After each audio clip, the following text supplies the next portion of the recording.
ರೈತರಿಗೆ ಹೆಗಲಿಗೆ ಹೆಗಲು ಕೊಟ್ಟ ಏನಪ್ಪಾ ಅಂತಂದ್ರೆ ಸಹಾಯಕ ಮಾಡ್ತಕ್ಕಂಥ ರೈತ ಮಹಿಳೆಯ ಬಗ್ಗೆ ಬಹಳ ಅದ್ಭುತವಾಗಿ ಇದೀಗ ಮಾತನಾಡಿರ್ತಕ್ಕಂತಹ ಕವಿತಾ ಮಿಶ್ರಾ ಮೇಡಮ್ ಅವರು ಇನ್ನು ಮುಂದೆ ಮಾತನಾಡಲಿದ್ದಾರೆ.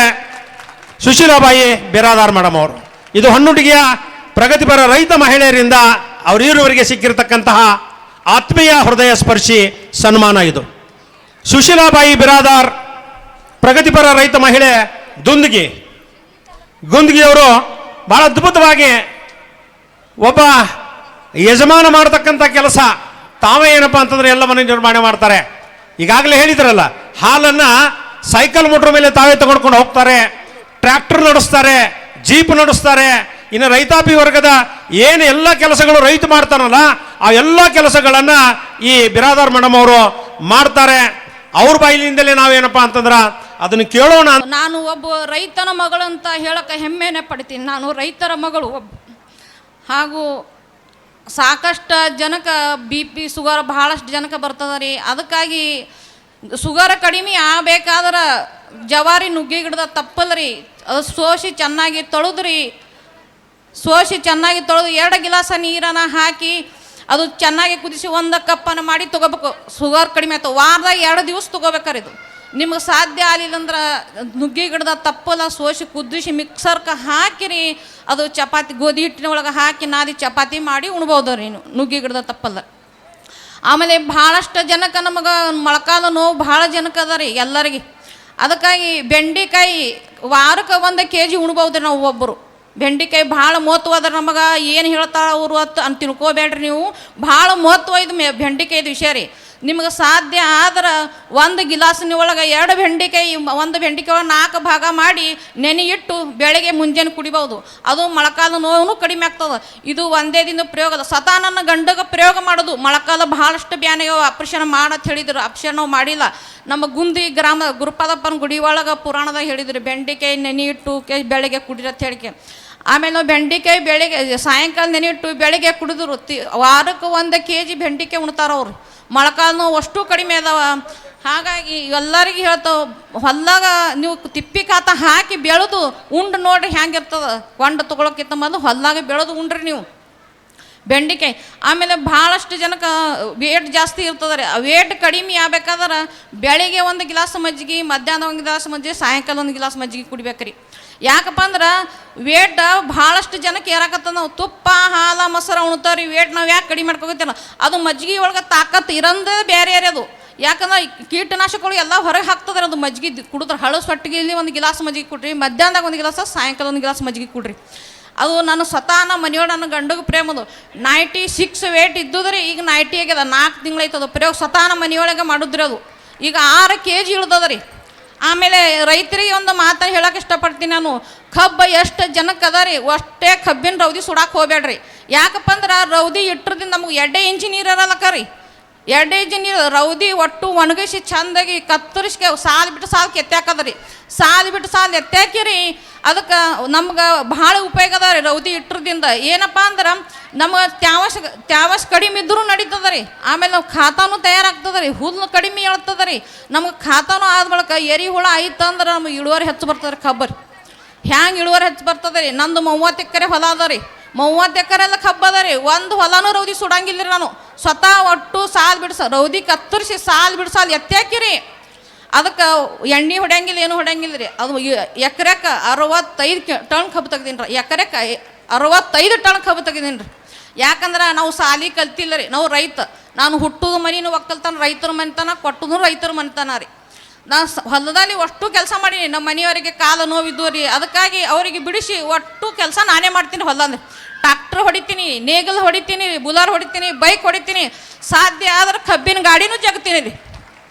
ಕಬ್ಬಿನ ಗಾಡಿ ಜಗದಟ್ಟು ಸರಳ ಅಲ್ಲ ರೀ. ಹೊಲದಲ್ಲಿ ಕಬ್ಬಿನ ಗಾಡಿನೂ ಹೊಡಿತೀನಿ ರೀ, ಟ್ರಾಕ್ಟರ್ ನೇಗಲ್ ಹೊಡಿತೀನಿ. ಸ್ವತಃ ಬೋದ್ ಬಿಟ್ಟು ಕಬ್ಬು ಹಚ್ತೀನಿ ರೀ ನಾನು ಸ್ವತಃ ಹೊಲದಲ್ಲಿ. ಯಾಕಂದ್ರೆ ಇದೆಲ್ಲ ಯಾಕೆ ಹೇಳ್ತೀನಿ ಅಂದ್ರೆ ನಾವು ಕೂಡ ಮಹಿಳೆಯರು ಮಾಡಬೇಕಿದ್ದು ಎಲ್ಲ ಕೆಲಸ ಹೊಲದಲ್ಲಿ ಅಂತಕ್ಕೆ ನಾನು ಹೇಳಕ್ಕೆ ಇಷ್ಟಪಡ್ತೀನಿ ರೀ.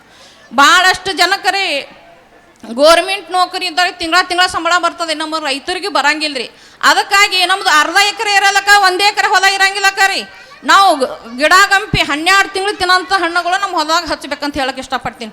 ಯಾಕಂದ್ರೆ ಸುತ್ತಮುತ್ತ ಬಾಳೆಹಣ್ಣ, ಪೇರು ಹಣ್ಣ, ಮೈನ ಗಿಡ, ತೆಂಗಿನ ಮರ, ಸೀತಾಫಲ, ರಾಮಫಲ, ಲಕ್ಷ್ಮಣ ಫಲ, ಪೇರು ಹಣ್ಣ, ಚಕ್ಕು ಗಿಡ ರೀ, ಡ್ರ್ಯಾಗನ್ ಫ್ರೂಟ್ ಎಲ್ಲ ನಾನಾ ಥರ ಹಣ್ಣುಗಳು ಬಂದಾವ್ರಿ. ಹೊಲ ತುಂಬೆಲ್ಲ ಹಚ್ಬೋದು ನಾವು. 4 ಹೊಲ ತುಂಬ ಹಚ್ಚಿ ನಾವು ತಿಂಗಳ ನಾವು ಕೂಡ ಸಂಬಳ ತೊಗೋಬೋದು ರೀ ಅಂತಕ ಮಾತು ಹೇಳಕ್ಕೆ ಇಷ್ಟಪಡ್ತೀನಿ ರೀ. ಯಾಕಂದ್ರೆ ಈ ಸದ್ದ ಹೊಲದಲ್ಲಿ ಇದೇ ಕೆಲಸ ನಾವು ಮಹಿಳೆಯರು ಮಾಡಪ್ಲಿಲ್ಲ, ಎಲ್ಲನೂ ಮಾಡ್ಬೋದು ರೀ. ನಾವೇನೋ ಅಡುಗೆ ಮನೆ ಸಾಬೀತಾಗೋದು ಬೇಡ್ರಿ, ನಾವು ಕೂಡ ಹೊಲದಲ್ಲಿ ಮಾಡೋ ಕೆಲಸ ಗಣಮಕ್ಳು ಜೀವ ತೊಳಕ ನೀವೇ ಮಾಡಿರಿ ನೀವೇ ಬಿಡೋದು ಗಣಮಕ್ಳು ಹೇಳೋದಿಲ್ಲ, ನಾವು ಕೂಡ ಹೆಣ್ಮಕ್ಳು ಮಾಡೋ ಮತ್ತು. ಅದಕ್ಕಾಗಿ ರೈತರ ಮಕ್ಕಳಿಗೆ ಹೆಣ್ಣು ಕೊಡೋದಾಗ್ಯಾರ. ಯಾಕೆ ಕೊಡೋದಾಗ್ಯ ಅಂದ್ರೆ ತಿಂಗಳ ನಮಗೆ ಸಂಬಳ ಬರೋದಿಲ್ಲ ರೀ. ಅದಕ್ಕಾಗಿ ತಿಂಗಳ ಸಂಬಳ ಬರಬೇಕಾದ್ರೆ ನಮ್ದು ಅರ್ಧ ಎಕರೆನ ಹೊಲ ಇರ್ಲಕ್ಕ, 1 ಇಂಚು ನೀರು ಇರಲಕ್ಕ ಹೊಲದಲ್ಲಿ ನಾವು ಬರೇ ಬಾಂಧಗಳಿಗೆ ಗಿಡಗಳು ಹಚ್ಚೋದ್ರಿ. ಬರೇ ಬಾಂಧಗಳಿಗೆ ಗಿಡಗಳು ಹಚ್ಚೋದು 4 ಸಾಲ ನಾವು ಕೈಪಾಲೆ ಮಾಡ್ಕೊಳ್ಳೋದು ಉಳ್ಳಕ್ಕೆ ರೀ. ಈ ಸ್ವತಃ ನಮ್ಮ ಹೊಲದಲ್ಲಿ ಪ್ರಯೋಗ ಮಾಡೋದಿದ್ರೆ ಯಾರು ಸಂಶಯ ಇದ್ರೆ ನಮ್ಮ ಹೊಲದಾಗ ಬಂದು ನೋಡ್ಬೋದು. ಗುಂದಿಗಿ ಆಲ್ಮೇಲೆ ತಾಲೂಕ ಗುಂದಿಗಿ. ಇದು ಯಾಕಂದ್ರೆ ಹೇಳಕತ್ತೀನಿ, ಭಾಳಷ್ಟು ಮಂದಿ ಶರೀರ ಕೆಡಕತ್ತದ ರೀ. ಅದ್ರ ಸಲುವಾಗಿ ನಾ ಇದು ಹೇಳಕತ್ತೀನಿ ರೀ. ಎಲ್ಲ ತೆಂಗಿನ ಗಿಡ, ಮಾವಿನ ಗಿಡ, ಚಕ್ಕು ಗಿಡ, ಎಲ್ಲ ಥರ ಹಣ್ಣು ರೀ. ಒಂದೇ ಥರ ಹಣ್ಣು ಬರೋದು ಎಲ್ಲ ಬಾಂಧವಗಳು ಹಚ್ಚೋದು, ಹೊಲದಲ್ಲಿ ನಡಬರ್ಕ ಬೆಳೆನ ಮಾಡ್ಕೊಳ್ಳೋದು ಮಾಡ್ಕೊಂಡು ನಾವು ಎಲ್ಲನೂ ಹಚ್ಬೋದು ರೀ. ಹೊಲದಾಗ ಎಲ್ಲರೂ ಬರ್ಬೋದು ರೀ, ಯಾರು ಬೇಕಾದ್ ಬಂದು ನೋಡ್ಕೊಂಡು ಹೋಗ್ಬೋದು ನಮ್ಮ ಹೊಲದಾಗೆಲ್ಲ ಏನೇನು ಅದನ್ನಂತ.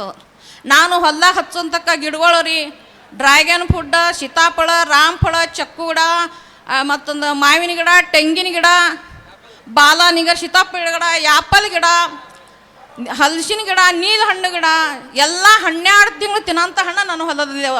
ಈ ಗುರುಗಳು, ಸಾರಂಗ ಮಠದ ಗುರುಗಳು ನಮ್ಮ ಹೊಲಕ್ಕೆ ಬಂದು ಭಾಳ ಖುಷಿ ಪಟ್ಟರು. ಅವರು ಕೂಡ ಅವ್ರಿಗೂ ಕೂಡ ನಾನು ಧನ್ಯವಾದಗಳು ಹೇಳ್ತೀನಿ ನಮ್ಮ ಹೊಲಕ್ಕೆ. ಆಮೇಲೆ ನಮ್ಮ ಅಪ್ಪವರು ಹೇಳ್ತಿದ್ರು ರೀ, ಕೂರ್ಗಿ ದಿಂಡಿಲಿ ಬಿತ್ತಿದ್ರು ಅವ ಹಿಂದಕ್ಕೆ ರೀ. ಈಗ ಟ್ರಾಕ್ಟರ್ಗಳು ಬಂದಾವ್ರಿ. ಕೂರ್ಗಿ ದಿಂಡ ಬಿತ್ತಾಳಿಗೆ ಏನು ಮಾಡ್ತೀವಿ, ಬಡಿಗ್ಯಾರ ಮನೆಗೆ ಕಳಿಸ್ತೀರಿ ಮೊದಲು ತುಂಬ್ಕೊಂಡು ಬರ್ಲಿಕ್ಕೆ. 3 ಗಂಟೆಗೆ ಹೋಗಿ ಜಳಕ ಮಾಡಿ ನಿಂಗೆ ಪೂಜೆ ಮಾಡ್ಕೊಂಡು ಹೋಗಿ ಅದು ಕೂರ್ಗಿ ದಿಂಡಿಗೆ ಪೂಜೆ ಮಾಡಿ ದಂಡಿ ಕಟ್ಟಿ ಕಂಬಳಿ ಹಚ್ಕೊಂಡು ತಲೆ ಮೇಲೆ ಇಟ್ಕೊಂಡು ಬರ್ತಿದ್ರು. ಅವು ಗೊತ್ತದಿಲ್ಲ ರೀ ನಿಮಗೆಲ್ಲರಿಗೆ. ಪೂಜೆ ಮಾಡಿ ತಂದು ಹೊಲದಲ್ಲಿ ಬಿತ್ತಿದ್ರು. ನಮ್ಮ ಅಪ್ಪವ್ರು ಏನು ಹೇಳ್ತಿರು ಗೊತ್ತದೇನ್ರಿ, 3 ತಾಳ ಬಿತ್ತಿತ್ತವ್ರಿ. 1 ತಾಳ ರೈತರಿಗೆ, 1 ತಾಳ ಇಡೀ ದೇಶಕ್ಕೆ ಅನ್ನ ಹಾಕೋದು, 1 ತಾಳ ಪ್ರಾಣಿ ಪಕ್ಷಿ ಭೂಮಿ ತಾಯಿಗೆ ಅಂತ ನಮ್ಮ ಅಪ್ಪವ್ರು ಹೇಳ್ಕೊಡ್ತಿದ್ರಿ. ಅವಾಗ ಹಿಂದಕ್ಕೆ ಹಂಗೆ ಬಿತ್ತಿದ್ರಿ. ನಾವು ಅಪ್ಪವ್ರಿಗೆ ಬಿತ್ತಾಗಿ ನಾನು ಹೇಳ್ತಿದ್ದೆ, ಹಿಂಗೆ ಬಿತ್ತಬೇಕು ತಂಗಿ ಹಿಂಗೆ ಮಾಡ್ಬೇಕಂತ ಹೇಳ್ತಿದ್ರು. ನನ್ನ ಗಂಡನೂ ಭಾಳ ನನಗೆ ಸಾಥ್ ಕೊಡ್ತಾರೆ. ಒಟ್ಟು ಅವ್ರು ಸಾಥ್ ಕೊಡೋದು ಕೆಲಸ ಮಾಡೋದು. 10 ಎಕರೆ ದ್ರಾಕ್ಷಿ ಮಾಡಿದ್ರಿ ನಾನು. 10 ಎಕರೆ ದ್ರಾಕ್ಷಿಗೆ ಎಣ್ಣೆ ಎಲ್ಲ ನಾನೇ ಹೊಡೆಯೋದ್ರಿ. ನಮ್ಮ ಮನೆಯವ್ರು ನನ್ನ ಗಂಡ ಒಟ್ಟು ಔಷಧ ತಗೊಂಡು, ಯಾಕಂದ್ರೆ ಮೊಳಕಲ್ ನೋವು ಭಾಳ ಜಾಸ್ತಿ ಇದ್ದು ರೀ. ಅದ್ರ ಸಲುವಾಗಿ ಅವ್ರಿಗೆ ಮಾಡೋದು ಆತಿತ್ತಿಲ್ಲ ರೀ. ಎಲ್ಲ ಸಾಥ್ ಕೊಡೋರು ಅವರೇ ನನಗೆ. ಒಟ್ಟು ಇದು ಮಾಡ್ಬೇಕು. ಅವತ್ತಿನ ಕೆಲಸ ಉಳಿತಂದ್ರೆ ನನಗೆ ನಿದ್ದೆ ಹತ್ತಿತ್ತಿಲ್ಲ ಕಣ್ಣಿಗೆ. ರಾತ್ರಿ ಆದರೂ ಎಣ್ಣೆ ಹೊಡಿಬೇಕು, ಹಗಲಾದ್ರೂ ಎಣ್ಣೆ ಹೊಡಿಬೇಕು. ದ್ರಾಕ್ಷಿ ಅಂದ್ರೆ ಗೊತ್ತೇ ಅದಲ್ಲ ರೀ ನಿಮಗೆಲ್ಲ, ದ್ರಾಕ್ಷಿ ಪರಿಸ್ಥಿತಿ ಹೆಂಗೆ ಅನ್ನೋದು. ಯಾಕಂದ್ರೆ ಅದು ಮಿಲಿಬಾಗ್ ಭಾಳ ಬರಾಕತ್ತಿತ್ತು ರೀ. ಅದ್ರ ಸಲುವಾಗಿ ನಾನು ದ್ರಾಕ್ಷಿ ತೆಗ್ದೀನಿ. ದ್ರಾಕ್ಷಿ ತೆಗೆದು ತೊಗರಿ ಅದ ರೀ. ಸದ್ದು 8 ಫುಟಿನ ಸಾಲು ತೊಗರಿ ಮಾಡೀನಿ ರೀ. ಈ ಸದ್ದ ಕನಿಷ್ಠ ಅನ್ಬೇಕಾದ್ರೆ 100 ಕ್ವಿಂಟಲ್ ತೊಗರಿ ಆಗ್ತದೆ. ಒಂದು ಕಬ್ಬು ಅದ ರೀ, 30 ಎಕರೆ ಕಬ್ಬು ಅದ ರೀ. 30 ಎಕರೆ ಕಬ್ಬಿಗೆ ಒಂದು ಹೊಲನೂ ರೌದಿ ಸುಟ್ಟಿಲ್ಲ ನಾನು. ಯಾರೂ ರೌದಿ ಸುಡಕ್ಕೆ ಹೋಗ್ಬೇಡ್ರಿ, ಅದನ್ನು ಹೇಳ್ತೀನಿ ರೀ ನಿಮಗೆ. ಯಾಕಂದ್ರೆ ಇಷ್ಟು ನಾನು ರೈತ ಮಹಿಳೆಯಾಗಿ, ಗುಂದಿಗಿ ಗ್ರಾಮದೊಳಗೆ ರೈತ ಮಹಿಳೆಯಾಗಿ ಇಷ್ಟು ಎಲ್ಲ ಇಡೀ ಜಗತ್ತಕ್ಕೆ ನನಗೆ ತೋರಿಸಿಕೊಟ್ಟಂಥ ವ್ಯಕ್ತಿ ಆಲ್ಮೇಲ್ ತಾಲೂಕಾ ಅಶೋಕ್ ಸದ್ದಾಪುರ್ ಅಂತ ಹೇಳಕ್ಕೆ ಇಷ್ಟಪಡ್ತೀನಿ. ಅವ್ರಿಗೆ ಕೂಡ ನಾನು ಧನ್ಯವಾದಗಳು ಹೇಳಕ್ಕೆ ಇಷ್ಟಪಡ್ತೀನಿ ಅಂತ. ಎಲ್ಲರಿಗೆ ನಾನು ರೈತ ಮಹಿಳೆಯರಿಗೆ, ರೈತರಿಗೆ ಎಲ್ಲರಿಗೆ ನಾನು ಪಾದಕ್ಕೆ ಮುಟ್ಟಿ ನನ್ನ ನಮಸ್ಕಾರಗಳು. ನಾನು 2 ಮಾತನ್ನು ಮುಗಿಸ್ತೀನಿ.